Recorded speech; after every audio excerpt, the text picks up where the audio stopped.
next session is a series of very rapid-fire presentations by innovation leaders in the world of talent management. We're going to hear about why generous benefits work, which I certainly want to hear about, the importance of diversity, how to use games and gamification, how to learn from startups, and how to keep the entrepreneurial spirit alive. So 5 people talking for about 5 minutes each with 20 slides to go through. So I'm afraid you're going to have to hold your questions to the end. There'll be plenty of time for questions at the end, but they're going to be pretty rapid, so don't interrupt them when they're going. Thank you very much. First of all, we're going to have Dan Satterthwaite, who is Head of Human Resources at DreamWorks Animation. Dan? Good morning. So one of the questions that I know that we're grappling with today is how do we go about building a work culture where creativity and innovation can really thrive? And not a day goes by now where there's not an article or news story about how free food and ping pong are important aspects of creating innovation. And I think that having great work environments is certainly important. Having employee programs is certainly important. But I think there's a deeper set of issues that we should be talking about as well. And at DreamWorks, we've been focusing on 3 core concepts that I'd like to talk about this morning. And those are trust, risk, and choice. And these are a deeper set of human emotions that, at its core, really have, for us at least, been essential in boosting collaboration and creativity. At DreamWorks, we've become known around the world for our animated family films, like Shrek and Madagascar and Kung Fu Panda, How to Train Your Dragon. We're also known for some state-of-the-art production technology that we've developed, and we hold many patents for these kinds of things. One of the additional things that we've become known for over the last few years is how we've been able to develop a very unique creative environment. And you might think that, well, this is DreamWorks Animation, creativity must just come automatically for you. And it really doesn't. We really pay a lot of attention to this, and we focus just a lot of care and a lot of day-to-day management on these things. Creating an animated film is actually one of the most collaborative endeavors you can imagine. It takes 400 people, 4.5 to 5 years to produce a single animated movie. And once that's done, we're back to the drawing board on the next project. So it takes a long time. So it takes a really strong culture and environment and really good employee retention to really sustain that kind of employee engagement over that long a period of time. And so the question might be, well, how do you go about doing that? Well, one of the things that I'd like to talk about is the first concept, which is creativity requires choice. And anytime that you are creating something from nothing, whether that be a new technology product or a new pharmaceutical or a new movie idea, it takes a tremendous amount of give and take. And it's that back and forth, it's that iteration that's really critical to the creative process. It also takes a tremendous amount of communication up, down, across the entire organization. And it's that communication that creates transparency. And for us, it's the transparency that has bred trust. It sort of forms this organizational glue that binds everything together. The second concept is one of risk. And pretty much anything that's original and unique is risky. This is true with filmmaking. It's true with almost any other creative endeavor. Those investments are inherently risky. And so it really takes an environment where risk-taking becomes expected in the organization, and failure is OK. These are really critical to generating new innovative ideas. For a movie to be successful, it takes only a matter of 3 or 4 days. Opening weekend is critical. And that's really what creates a level of risk-taking that is so essential to our enterprise. The third concept is one of choice. And putting employees kind of in charge of their life at work, having them involved in the decisions that affect them, these are really important, certainly important for millennials, as we know. A great example of this that I've found is at Whole Foods, actually. And Whole Foods implemented a voting system whereby every 3rd year, the entire workforce votes on a new set of benefit programs. And so if an employee wants a new perk or benefit and they ask for it, they're simply told, put it on the ballot, and it gets voted on by the entire workforce next time around. It's a very interesting idea.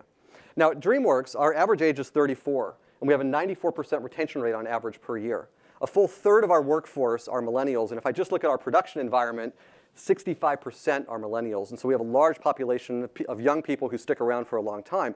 And they demand a lot of choices. They demand control over their own work. And so, of course, we offer a ton of benefits like yoga and hula hoops and free food and all these kinds of things. And literally, just as I think that I've offered the last possible perk at DreamWorks, I get a request for jujitsu. And I'm like, oh my God. All right, it's fine. We have karate. So I reply back. I said, well, we have karate. It's on Tuesdays. And he almost immediately replies back and says, dude, karate is not jujitsu. And I'm like, who am I going to blame for this kind of insanity? I'm going nuts, pulling my hair out. Well, I blame Maslow and that damn hierarchy of needs that we all know. And you look right at the top, pursue inner talent and creativity fulfillment. Apparently, that's also known as jujitsu. And so, honestly, I think in all seriousness, what we're experiencing here is not a trend. I really do think it's a sea change. And I can see the day coming when free food and rock climbing walls, these become the new normal. And we're going to have to ask ourselves, what's it going to take to create employee programs that push us up higher on Maslow's pyramid? What kind of programs are going to help employees self-actualize at work? We're really going to have to challenge our thinking in this area. And so, are we going to offer artistic development programs on top of our management training? Are we going to have to think differently about the way we give performance feedback to our employees or conduct interview processes? All of these things have to be rethought. I don't think there's any easy answers to these kinds of questions. But I think that if we all want to take seriously the idea that we can elevate our own organizations to be more creative and more innovative and really have these things flourish, that we spend more time talking and thinking about these three core concepts of trust, risk, and choice. Thank you very much. Thank you very much indeed. Now we're going to have Angela Guy, Senior Vice President of Diversity and Inclusion at L'Oreal USA. Angela.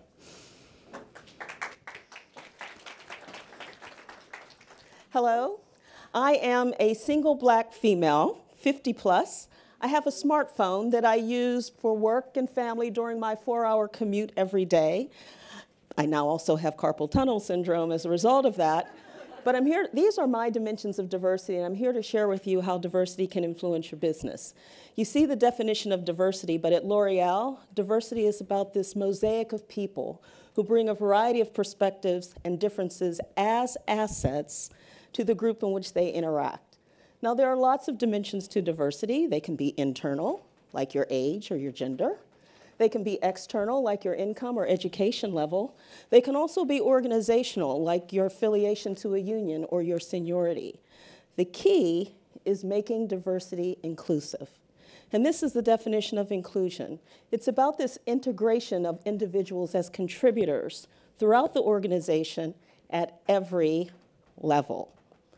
Now, productivity suggests that you can drive your business with an inclusive strategy by as much as 20% when a person feels inclusive.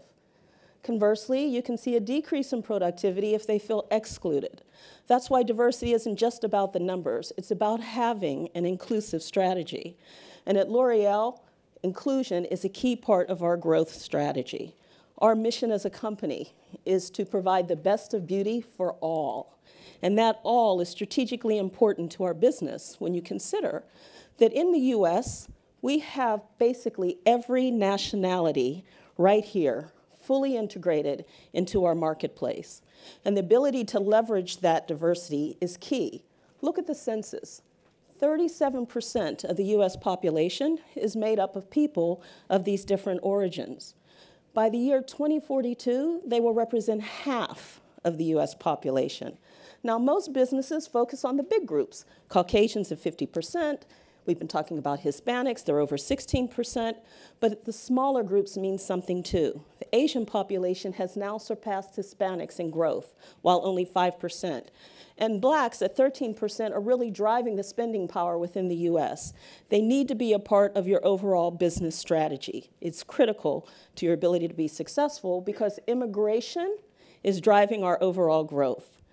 13% of the US population is now foreign-born.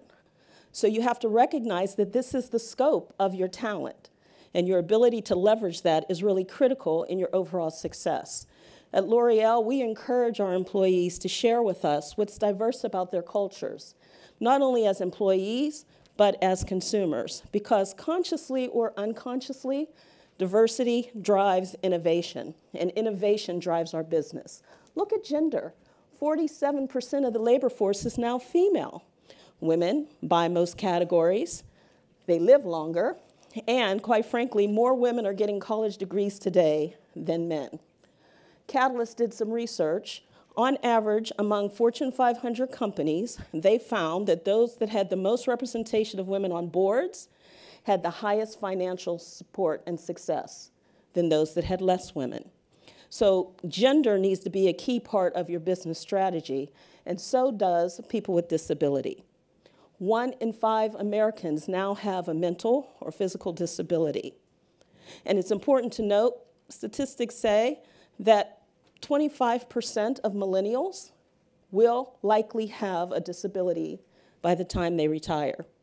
So I encourage you to leverage your workforce of employees with disability for their unique insights and skills to help you recruit and retain the best talent across generations. Having an accessible workforce impacts us all. So when you look at generations in general, whether you're traditionalists on the far end or Generation Z on the low end, the ability to have a workforce that's inclusive is really starting to become a challenge for leaders if they're not aware of the differences that each generation brings.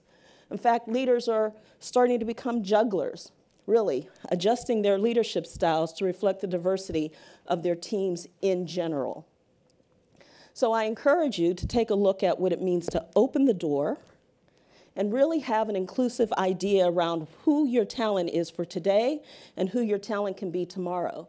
Because you can have diversity, but if you don't encourage that diversity in an inclusive workforce, then diversity is simply numbers.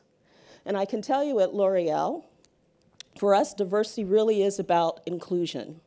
We can't be the #1 beauty company in the world without recognizing the value that a diverse workforce really can bring to the innovation of our company, not to mention the diversity of our consumer base.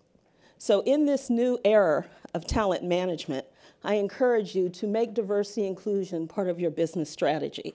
And if you'd like to continue the conversation, hit me up on Twitter at #L'OrealDiversityDriven. Thank you. Thank you very much. We now have Gabe Zickerman, the founder and chief executive of Dopamine Inc. Gabe. Thank you, thank you, thank you. So I'm sure that many of you feel this way, but I feel like we're in the midst of kind of an engagement crisis. Maybe you feel it in the pit of your stomach. People don't interact with each other and we don't hold their attention quite the same way that we used to.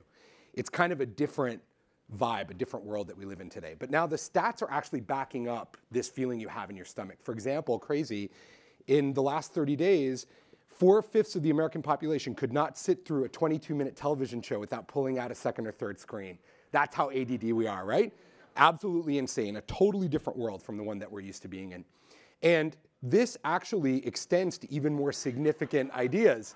I worked with the world's largest automaker on a problem, which is that American teens now, for the first time, want to drive less than their parents. They're actually fighting to not drive.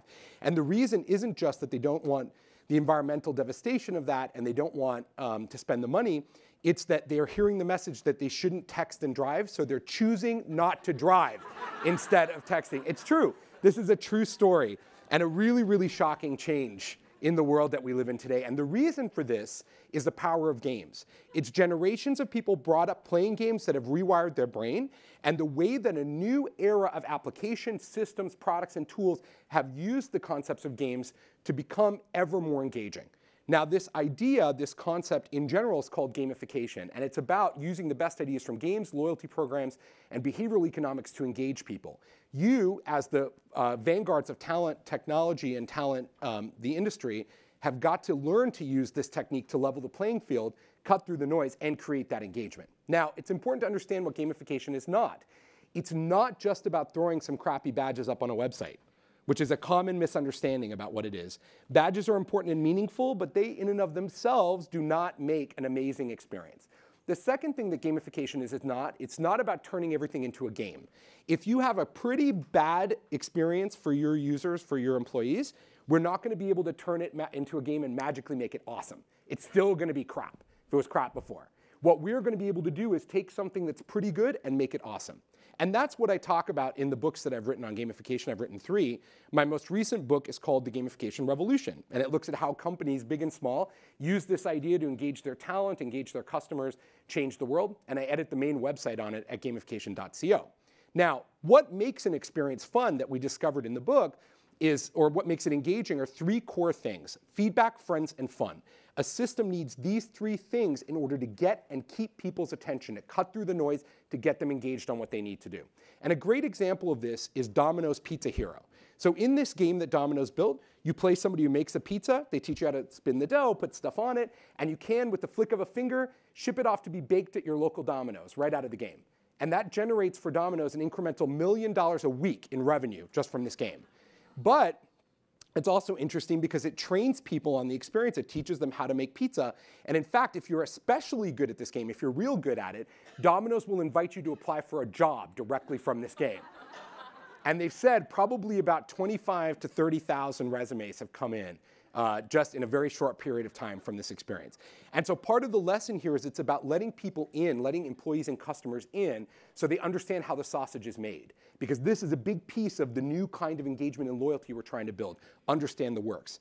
Autodesk gets this same idea. They make complicated 3D modeling software, and in an effort to try to get people to learn how to use it, they use the concepts from Where in the World is Carmen Sandiego applied to their 3D modeling software. So when you download it, you go through this experience of having to solve puzzles and clues, traveling around the world, learning how to manipulate 3D objects.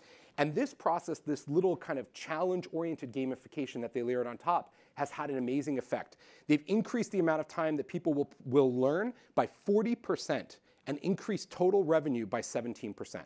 But it's not just about that. It's also about helping the world and doing difficult things. And Folded is a great example. It's a game that teaches people how to do complicated DNA folding so they can help scientists discover new disease solutions and drugs. And last year, Folded had a major breakthrough. Scientists were stumped for 15 years on a key protein structure for HIV, and 49,000 people playing this game in 10 days solved the problem that people could not solve for 15 years. And it's a hard problem. It's a tough problem, math and science, and we can get people to do it. So we come to this interesting moment in time where many of you have heard about gamification, and the examples that I've shown you and all the other ones that are online sound like a nice to have. But in fact, they're becoming a must-have, because this generation, this gamer generation that's coming online now as employees and customers, their brains are wired differently. They will not accept the same dry, boring, gray, slow, lazy form of interaction with companies that we were all taught was sufficient. By the way, it's not sufficient for us either. It's just the younger generation that's willing to actually put their money where their mouth is and walk away from jobs and walk away from companies when they're not getting the right reinforcement. The same thing applies to everybody in the world. Gamification is a way to make HR strategic again. Thank you. Thanks very much for that. That was fascinating. And now, Rahul Belani, the Chief Information Officer of Consumer Reports.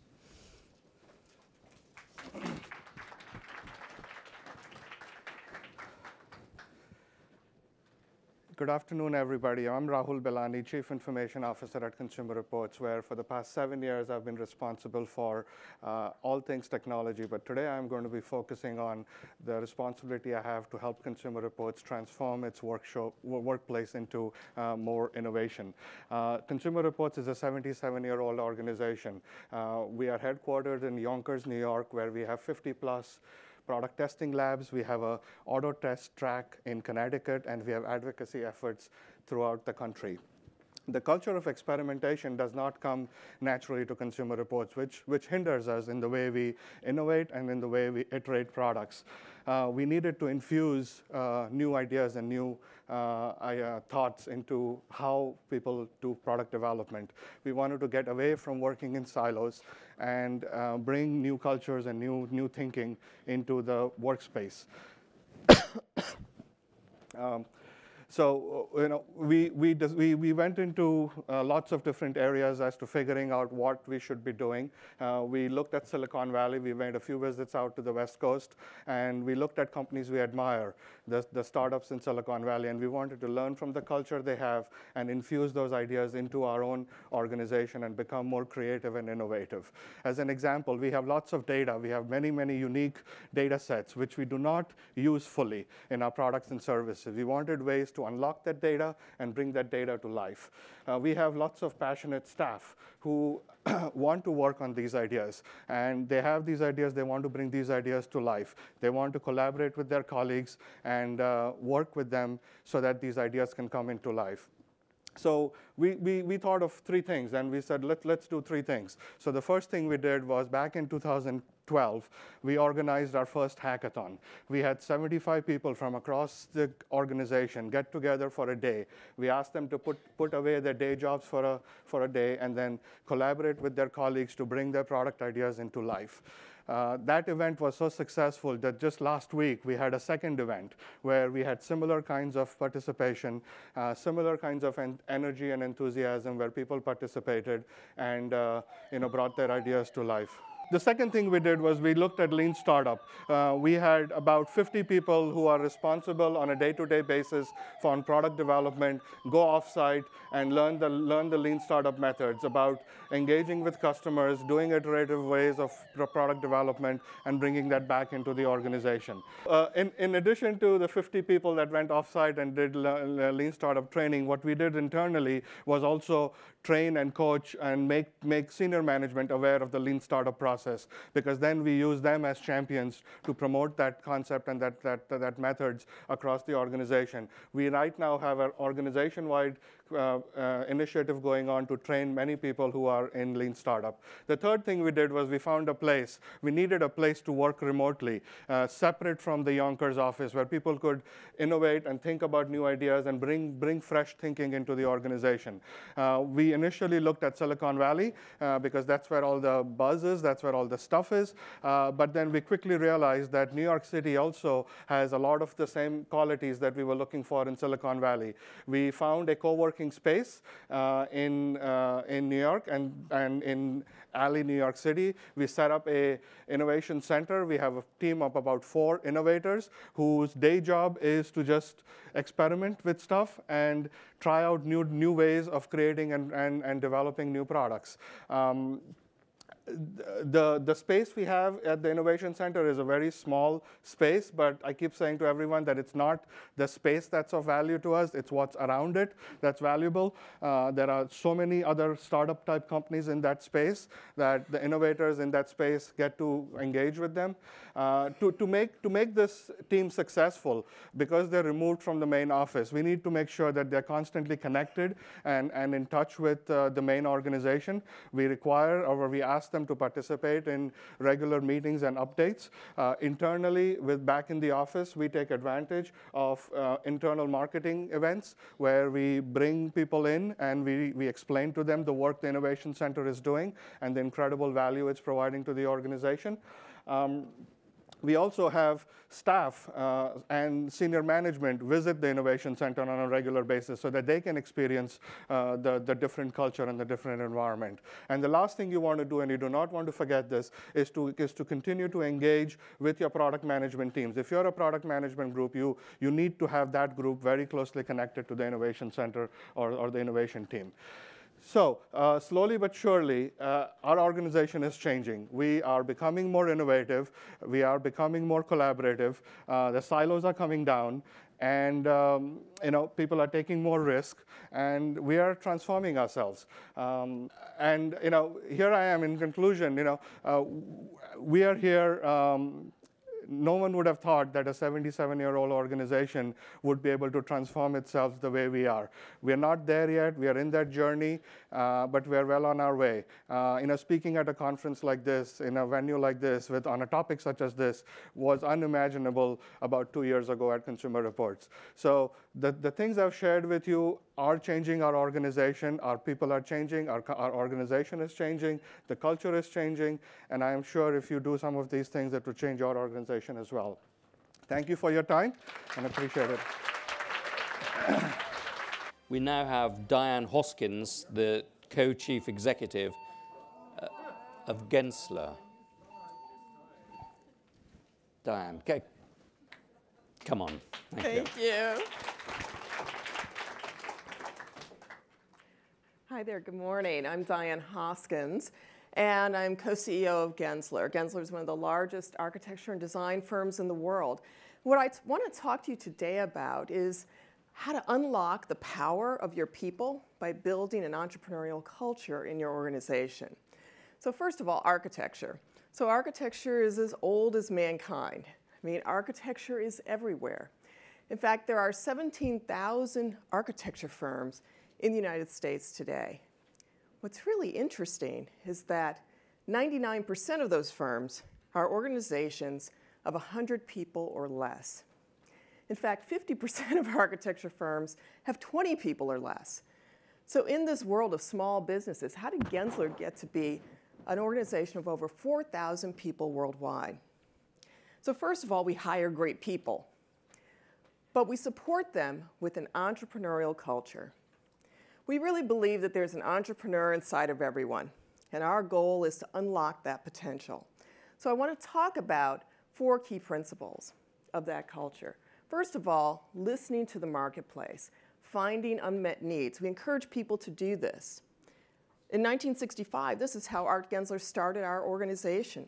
Not going to where the other 99% of architects were, but really focusing on an unmet need in the marketplace. And that was corporate interior design for organizations and businesses to help create their workplaces. And through focusing on that unmet need, our client list includes Fortune 100 and global organizations all over the world. By encouraging your people to focus on the marketplace and look at that unmet need, they grow and your organization grows as well. So the next principle of the entrepreneurial culture is encouraging people to look for tough problems to solve and to find innovative ways to solve them. So Andy Cohen and his team focused on airports and thought about creating a unique airport design practice that didn't focus on the airplanes, but focused on the passenger experience and how to make travel better and how to have these great places to shop and great places to eat at the airport. This not only made people happy, but these projects also make our clients very happy. And again, through the power of that entrepreneurial culture, building and growing our people, which ultimately has grown our organization, an incredible virtuous cycle. So the next premise of the entrepreneurial culture is you've got to invest in ideas, big and small. At Gensler, the way we do this is through our research grant program, where anybody in our organization can get a research grant and explore their ideas. So Janet came up with this idea. Gee, she wanted to measure workplace performance. What's the relationship between design and how productive people are, how engaged people are? You know, this research has become something we are now known for. In fact, after the release of our research results this year, it's gone viral. And we're being talked about in media and print media all over the world. But what's really exciting about this research is that it allows us to bring greater value to our clients through our design. And again, really growing our people, which has grown our organization. So the last premise of the entrepreneurial culture is learning how to say yes a lot. And sometimes that can feel risky because people want to launch new businesses and do all kinds of things that you never thought of. But that risk is way outweighed by the rewards. So an example of this was June Shaw, one of our architects, wanted to go back to Shanghai and start a Gensler office in China. We said yes, and we supported him. 5 years ago, he and his team won an international competition to design the tallest building in China, a 140-story Shanghai Tower. Last month, we had the topping out ceremony for the Shanghai Tower. It's an incredible achievement for China and a symbol of their success. We also see it as a symbol of the power of the possibilities of the entrepreneurial culture, that anything is possible. You know, it's all about people. And when you support people with an entrepreneurial culture, encourage them to listen to the marketplace, encourage them to look for tough problems to solve, invest in their ideas, and say yes, amazing things can happen. For us, it's meant growth of our organization and even amazing growth of our revenues. We're on track to do probably $1 billion in revenues in the next 2 or 3 years. But what is really exciting and really important to us about this entrepreneurial culture is that it has allowed us to have an impact in places all over the world and to truly make a difference. Thank you.